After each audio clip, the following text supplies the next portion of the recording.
Welcome to part 31, and we are still going through the fire temple, freeing every Goron we come across. Now, you know that crack in the floor that we've encountered in the last video? Well, now we're going to break it. And, of course, to break it, we need the bombs, which I happen to have. So yeah, be careful making your way back. You don't want to fall off into the boulder maze. And if you do fall off, you're going to have to do a little backtracking, which shouldn't be too difficult. And of course, Navi will try and inform me about this thing, about the crack, but it's pretty obvious what you have to do. Anyway, by destroying the floor, we can climb on down this great wall. And at the very bottom will be a way to free that Goron that we've passed earlier when we first encountered the fire slugs. So yeah, the switch to open his cell door is on this side.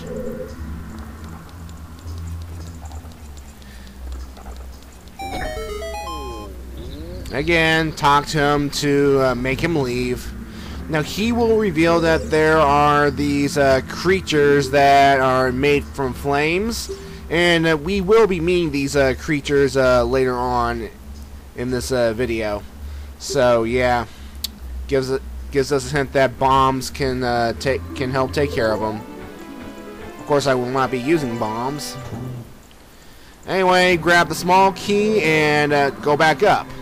And by freeing this Goron in this room, it provides us with a shortcut that if you happen to fall all the way down to the lava bridge room with the red bubbles and the fire keys and all that, we don't have to climb all the way up. We can just take this shortcut all the way up to the top of the boulder maze room, and we can continue onward from there. However, instead of going through the door over here back to that room with the flaming wall of fire, I'm going to make a little detour here. Remember how the Goron in that one cell we opened in the last video said that if there are areas of the map we can't reach, play the Ocarina? Well, that means that, well, see, if you saw where Navi floated to on that upper platform and turned green, that is a potential spot where Pierre the Scarecrow will appear. So that means we have to play the Scarecrow song, and it's a good idea to make sure you are at the right location to play the Scarecrow song, or else Pierre will not appear.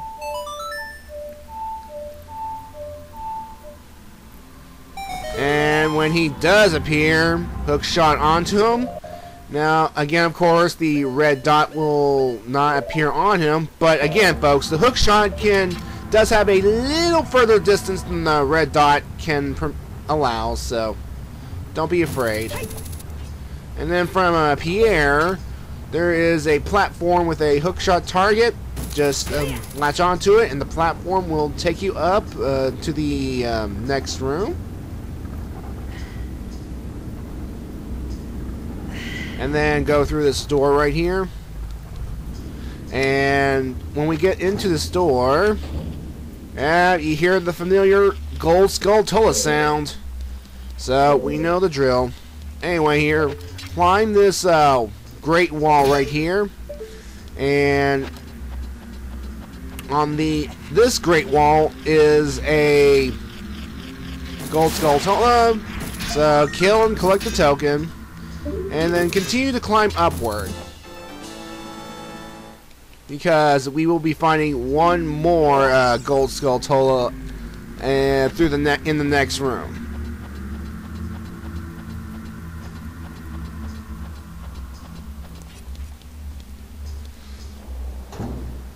Alright, this room here, the Gold Skulltula is on the wall to the left. But first I want to show you what this room is all about. Now, this room is a circular room that pretty much the the only purpose of this room is you step on this switch right over here, and you have to climb upward quickly because there is a chest that is surrounded by a wall of fire, and by pressing the switch, it will release the fire, and it will temporarily allow you access to the chest, and you have to climb quickly before the switch resets itself. And yeah, and besides, what's inside that chest? It's a gold rupee that's worth 200 rupees worth. So unless you are really desperate for cash, I just ignore it. And besides, the only reason that I'm up here is to get the Gold Skulltula. Yeah, and of course, again, it's to the left wall, and use the hook shot to nab it. Now, if you fall down this hole in the center, it will take you straight down to the narrow pathway room. But if you just happen to miss the narrow pathway room, you'll fall down to that lava room with the bridge and stuff. You know what I'm talking about. Yeah. Anyway, these two rooms are completely out of the way of the entire dungeon. I mean, if you were not hunting for Gold Skulltulas, you would proceed from the top of the boulder room to that one door, so that you would be on the other side of the firewall room, so that we can move on towards our next destination. So yeah, unless you're like me and want to collect mostly every single item in this game, then you would just ignore this room. You would continue onward and stuff, because, well, yeah, I mean, these are the most out-of-the-way Gold Skulltulas that have ever appeared inside the dungeon. I mean, sure, there are dungeons that go out that have Gold Skulltulas, and this is so out of the way. That's ridiculous. I mean, and I'm going to let you know, folks, that the reward for getting all 100 Gold Skulltulas in the end is not worth it. But I'm a nice guy. I'm a hero. I'm going to collect every single one of them because, well, I'm that kind of person who likes to collect everything in a good game. Anyway, of course, this is ridiculous that the platform will not stay put as soon as it reaches the bottom. Instead, it has to go up and down over and over again. Yeah. Again, you can completely ignore these upper rooms and just continue onward. In fact, I am now going to finally continue onward.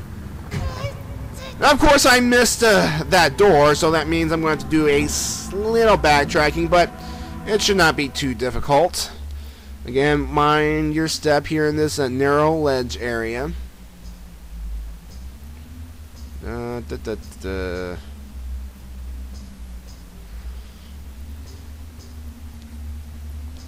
Alright.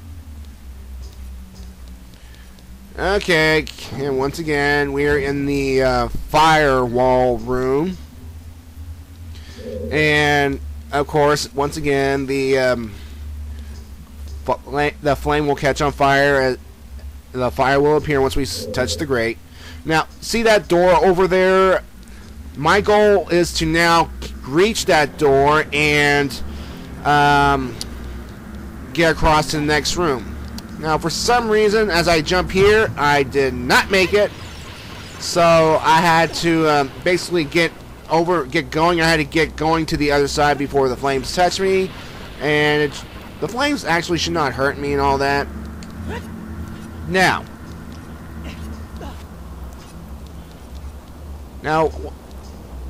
when you try, if you are still in this room here, if you start trying to reach for that door on this side, the flame wall will still appear from the other end and will still try and burn you. So what I do here is I leave this room first and then re-enter this room, and then when you step on the grate floor, the flame wall will appear from the other end, which will give you a chance to continue onward towards that door that I'm trying to reach. Now, as you try and approach the door from this side, it will look like you won't make it. Looks like the jump is too far, but trust me, folks, you will make the jump. You will make it here. See? And then just going through this locked door. And as you can see here, we're in a little passageway, and obviously there is nothing here of interest. Anyway, now when we get to this area here, this is called the Flame Wall Boulder Maze Room. The reason it's called the Flame Wall Boulder Maze Room is because it adds a interesting gimmick to this whole thing. Oh, and yeah, there's this big old pillar right here for some reason. I wonder why. Anyway, the reason for this flame right here, well, the reason for I call this the Flame Wall Maze is because if you approach a certain like two poles right here, flames will appear in a form of a wall. Now, if you touch this flame wall, you will actually catch on fire. See? And the thing is, though, it'll be hard to identify which two of the poles are actually flame walls until you actually get a little closer. So, yeah. Anyway, in this room, there's a big treasure chest, and this big treasure chest will contain our compass, and so, yay, we will now know which direction we came from and where treasure chests are located. Yeah. Anyway, now that we're done with this over here, we are going to go to the other side of this maze room. And again, there are flame pillars moving about. There are boulders patrolling back and forth. And again, these two, like, you gotta be careful of how you're walking because, well, you don't want to accidentally hit a flame wall, and catching on fire will make you lose your health unless you take the Goron's advice to slash your sword.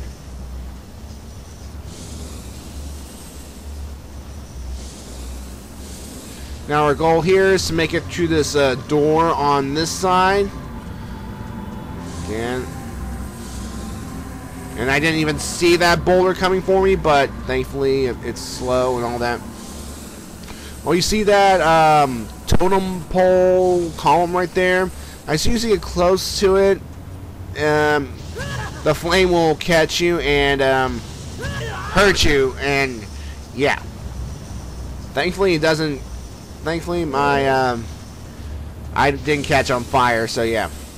Just carefully nudge your way across, and if you need hearts or any other supplies, just go ahead and slash for them. Again, be careful of the flames. Take it easy. Don't rush, because if you rush, you will get hurt, like I have. Alright. Now again, our goal is to get to this locked door. And of course, mind the flame wall so you'll know which way to go so that you'll be safe. And see that right there? That is one of the fake doors. That is one of the fake doors that one of the Gorons mentioned. And again, if you get close to that fake door, it will fall down on top of you and hurt you. And it will somehow work its way back up to its starting position. Again, bombs can destroy this thing, so yeah. And you can tell it's a fake door because it's like more outward. It's like positioned more outward than a regular door. I mean, you can, like, the real doors will be more inwards into the wall, more blended in and stuff, so yeah. Anyway, here, we found another Goron, but at the moment we cannot help him. So proceed to the other side here. And of course, our goal is to make our way towards this switch right here, because there is a wall. There is a wall of flames that we need to bypass, and the switch that we press over there will temporarily lower the flame.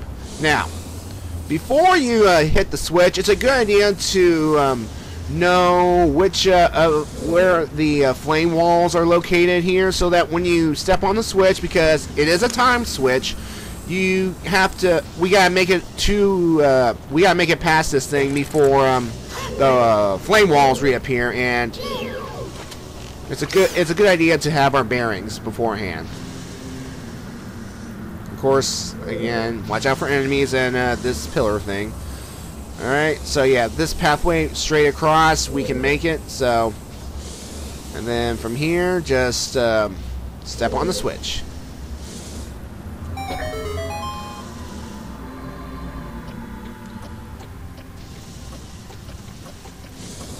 And we should just make it. Anyway, get some supplies from these pots, and there is a fake door right there, so go ahead and plant a bomb in front of it to destroy it, and it will reveal a real door behind it.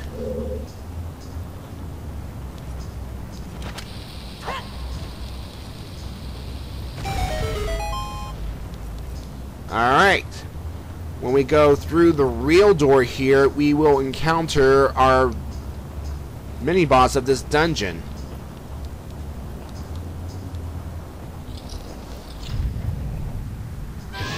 Alright, everybody, meet the Flare Dancer. Now, one of the Goron prisoners mentioned this creature, and what it does is it'll just hop in these flames, and it will dance around like and it will produce some fire. Now, he said that bombs can stun it, but all you really need to do is hookshot this thing to pull out its black creature here, black torso, I guess, and all it pretty much is like when you pull out his black torso thingy, it'll run around and just sword slash it, and if you run around from side to side, it will see you, get scared, and run away and to the other end, and after you strike it enough times, it will go into the fire again and will respawn its fire. Now, as you can see here, it changed color because as you do more and more damage to it, the color will change. And basically, what it does is it's basically skating around the floor here, and the flames that it produces when spinning around, they don't really hurt you if you too much. So yeah. Anyway. Yeah, this mini boss isn't too bad because, well, I mean, you should not die to this guy. So yeah. So yeah, this giant thing is pretty much a giant flaming scarecrow, which should be dangerous, but it shouldn't. And after enough sword slashes, this thing will finally succumb, and I back away because this thing will explode when you kill it. Now, when it explodes, you shouldn't take too much. You shouldn't take damage, but yeah. Anyway, once you kill the Flare Dancer, just climb this platform right here, and it will take you upwards to this room right here. Now, we have here another crystal switch, but don't strike it yet. First, climb the great wall right here, and you see here there is a flame pillar right to this other great wall. Now, drop a bomb down here to open to strike the crystal switch, lowering the flame wall, and you better climb quickly because, again, it's a timed switch. Alright. After we get here, go through this door, and folks, we have reached the very top of the fire temple. Yeah. So this room is identical to that one room where we had to climb all the way up, out of our way to get a Gold Skulltula, and then there's that chest with 200 rupees. And like that chest with 200 rupees, there is a switch here that has a that lowers the flame around the treasure chest, and this chest we do need to get, and it can be difficult to get if you don't know what you're doing. Basically, once you step on the switch, there's a you have a limited amount of time to climb the narrow stairs that's right next to a hole in order to reach the chest, so that you can get to the item in time. And if you fall off, make sure you fall off to the left side. But yeah, anyway, there are fire keys in the room. I suggest taking care of them first because they can really mess up with your thing. So yeah.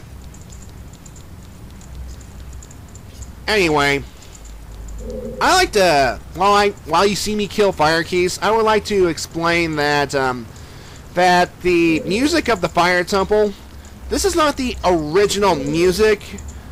Yeah, basically back in 1998, when the first version, the original version of this game was released, the fire temple music was slightly different.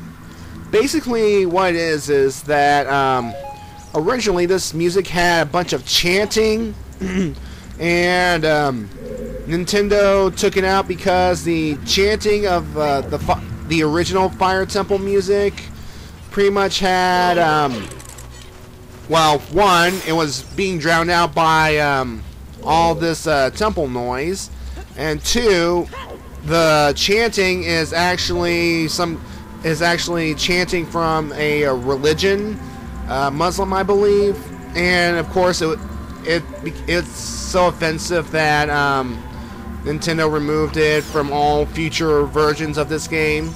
So yeah, I thought I'd let you know that this is not the original Fire Temple music. Yeah, anyway, now that the fire keys are dead, when we step on the switch, it releases the flame around the chest, and we have to make our way quickly along these narrow stairs in order to get to the chest before the flames return. Now, some people manage to do this in one go. Others, it takes them many, many times. And, yeah. I mean, you gotta really time it so that you can get to the chest along this narrow stairs in a timely manner. And if you screw up here, make sure you fall to the left side where the boulder is moving back and forth, because if you fall to the right side, you will fall a good distance. So yeah. Now, some people will like to run up to a certain point and try and hookshot the chest before the flame goes out, and I don't blame you. I mean, it's a little difficult, but it could work. Also, I think this is the most, in my opinion, the most stupidest way to get a new item in this dungeon. Yeah, this is the main treasure of the dungeon, and I mean, I understand their way of shaking things up to get the treasure, but not to this extreme. I mean, come on, having to risk falling off a cliff if you screw up, and having to do this over and over again, and yeah. Anyway, I mean, come on. I mean, yeah, folks. Let's just say that I'm going to screw up here in just a minute. I'm actually going to fall down this cliff. And what happens when you fall down this cliff is you will end up back in that room that contained the Goron from earlier, the one we couldn't free at this time, and we have to backtrack through the fire maze in order to get to the flare dancer room, in order to climb upwards back to this room. And folks, I will not lie, I screwed up a few times, and I had to backtrack to this room every time, and I have to kill the fire keys to make sure they won't stand in my way. So, yeah. Alright, folks, I'm going to leave you here so that I will try to get the treasure chest, and I will see you in part 32.